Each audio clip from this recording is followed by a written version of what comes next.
I'm pre-running for the Baja 1000. I'm just trying to do this section. It's kind of hard to pre-run because there's only a way to go. You can't split it. Pre-running is really important for the race because you learn which way to go, where are the dangerous sections or the rocks or dips or everything, you know?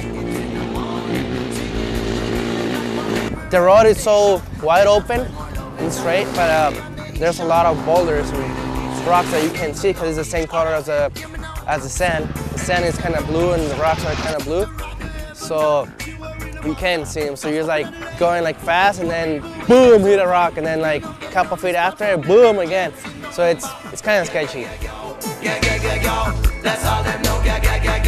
You know, I've been hanging out here in San Juanico, basically just hanging out during the day, relaxing and you know, getting my stuff together. And I've been leaving here, you know, after dark usually, and riding through the night, riding my whole section, and then turning around and driving back up here, and finishing up, you know, about 1 o'clock in the morning, and then just getting up and doing it again the next day.